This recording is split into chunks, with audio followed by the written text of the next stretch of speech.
and thank you for joining us for another edition of Footsteps from the Past, a presentation sponsored by the Lombard Historical Society and the Village of Lombard. I'm your host, Jean Connor, Lombard Historical Society Volunteer Coordinator. Today we'll be taking a look back to the 1948 House of the Future, the Lustron Home.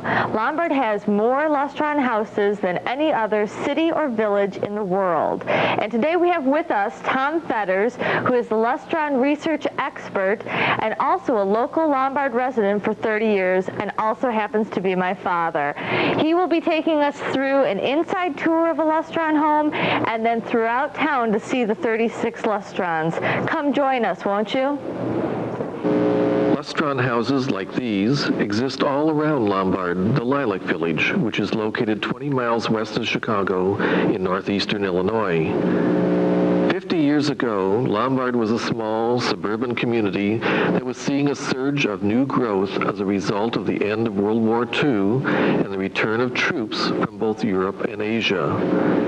Since Lombard had both suburban mainline railroad service on the Chicago and Northwestern Railroad and interurban electric rail service on the Chicago, Aurora, and Elgin Railroad, both running directly to the Loop, Lombard was very attractive to returning veterans with their new families and also to others seeking to leave the urban area of the city. The housing needs in Lombard, as well as the rest of the country, were of great importance and concern to the federal government. In response to the government's perception of this need for increased housing for the returning veterans, the President established a new housing administration to oversee new housing construction. Responding to that need was a small Cicero, Illinois company named Chicago Vitreous Enamel.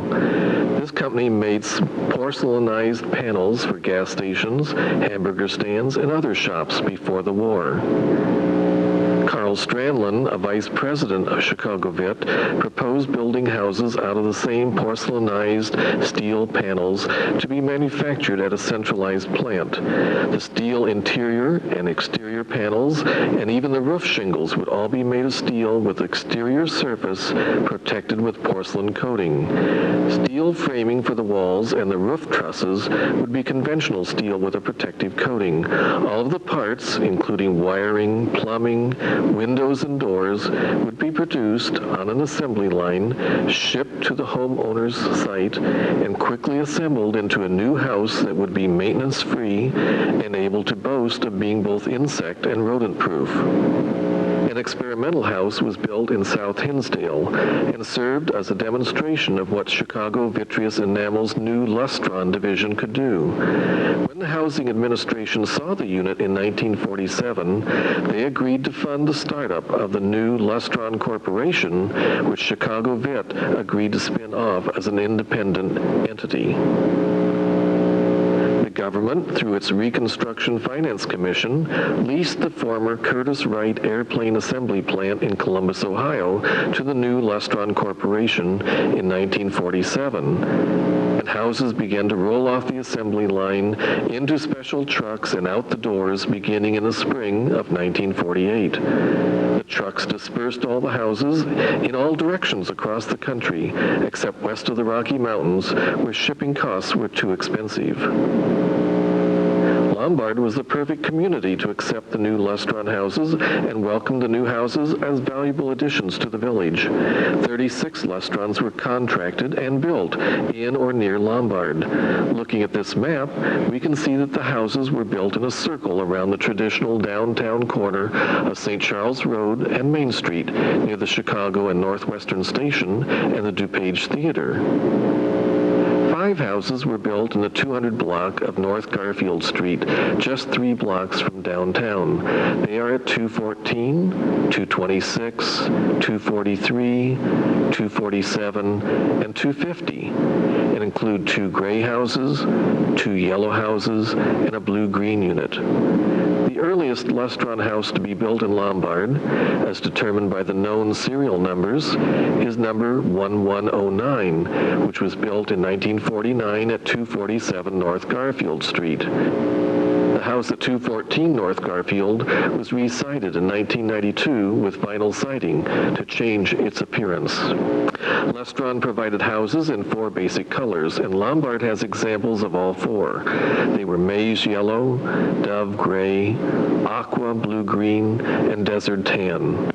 2 other colors were used on a limited basis in other locations and included a sky blue and a lime green.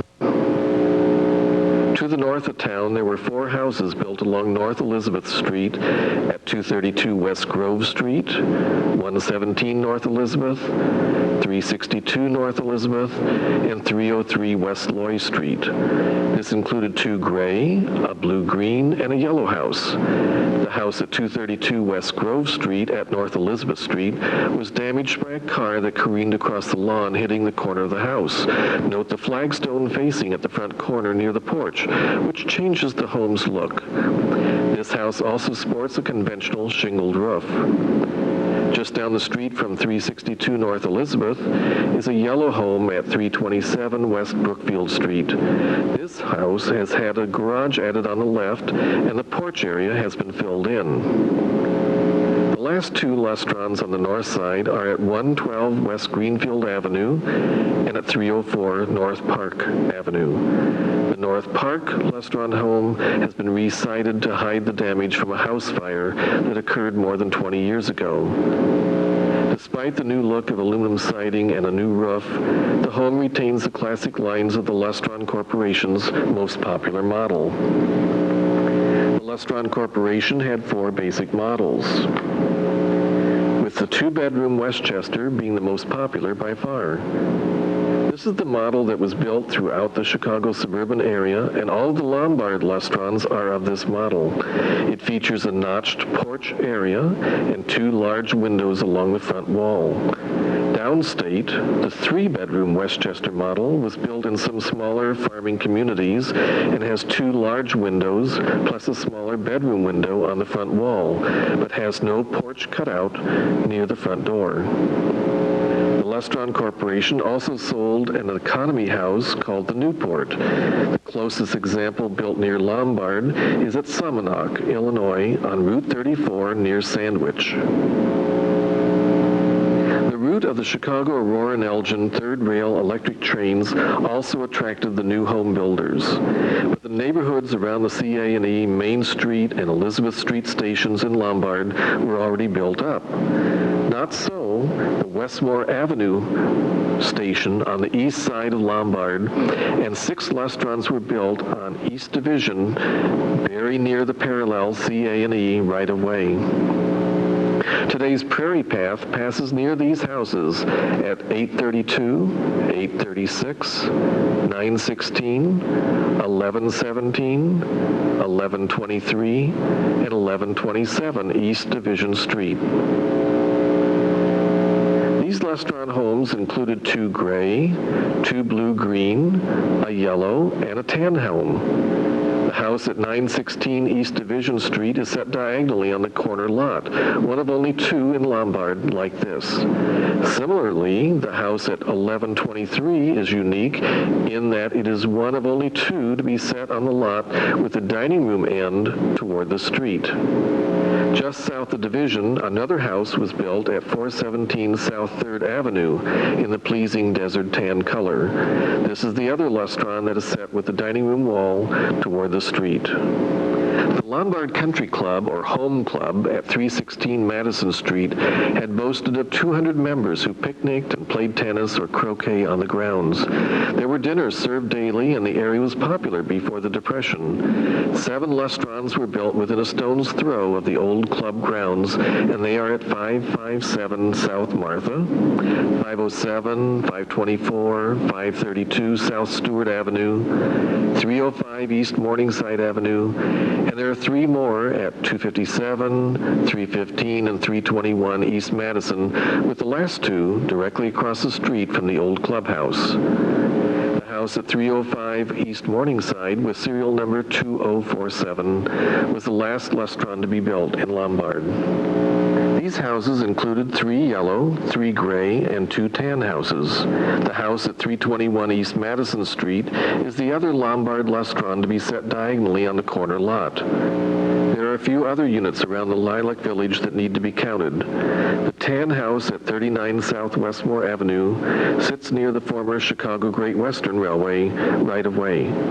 The house at 534 South Aarons is blue-green and sits on the west side of the street just a block north of Madison Meadows Park. Fairfield and Edgewood Avenues, just east of Gray Street, each have 2 Lustron houses. 2 gray houses are located at 537 and 626 South Fairfield, and 2 others are at 454 and 504 South Edgewood Avenue, sitting only a house apart, and they are blue, green, and gray. As we head west on East Washington Street, the Edgewood Avenue houses are directly before us at the point where Washington jogs a bit to the north. To the west of Main Street, there are both a yellow and a gray Lustron house on West Harrison Road at South Elizabeth Street, sitting on opposite corners.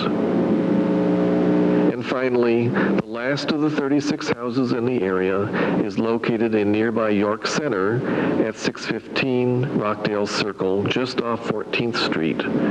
Built in gray, this was the last of the Lombard area Lustron houses to be built and has a serial number of 2072. While it is evident that the exterior of the Lustron house is made of porcelainized steel panels, including the walls, gables, and roof, and even the chimney, it may not be so clear to the observer that the interior is also built of the same material.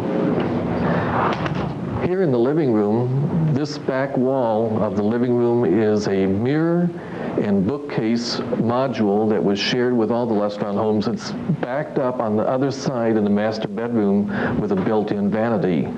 Notice how the sunlight streams in through the big bay window to light the living room. To the side of the front door in the living room is the dining room area. It's divided from the kitchen by a steel unit with open shelves for display, drawers and cabinets for storage, and a pass-through to the kitchen to pass food back and forth. One of the features of the Lustron house is the steel walls, what we mentioned already, and you can hang up little magnets or you could hang up hooks for display. Now we'll move to the kitchen. This kitchen has been remodeled to some degree, and so the equipment on this side is new to the house. But this is the back side of the divider to the dining room. You still have the pass-through. You have shelves for storage and cabinets up above. Over here, more kitchen cabinets with extra shelves. There's 2 here. There's a ventilator fan that was original to the unit, and 2 more shelves up there. In this area, there was an original clothes washer, dishwasher. Just to the side of the kitchen is a utility room, and in the utility room there are panels like this one where you have access to the electric and to the plumbing.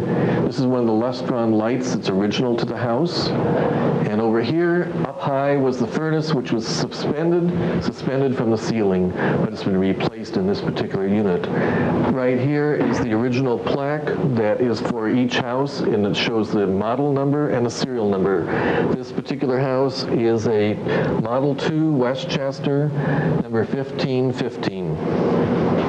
In here, this is the back of the living room bookcase and mirror combination. This is a vanity set with drawers for storage, cabinets overhead, closets with shelves, and closets for hanging clothes. And there's even closets over here on the back side. There's another large bay window to let the sunlight in. This is the large master bedroom, which was the larger of the 2 bedrooms in this house.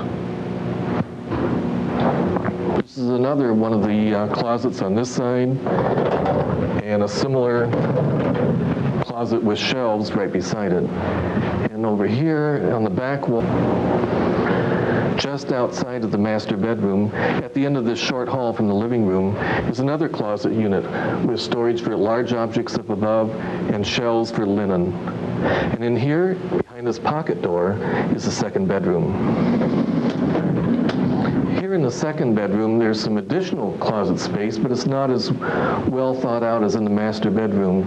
There's 2 closets here for hanging clothes and 2 small cabinets overhead for storing large, bulky things. But on the back side of this closet, there is shelving units so that you can store things like underwear, whatever else you need. There's a large bay window behind you and a small unit here that lets light in from the east. So for a small room, it's got a lot of good background lighting. Now we're going to go out into the living room again.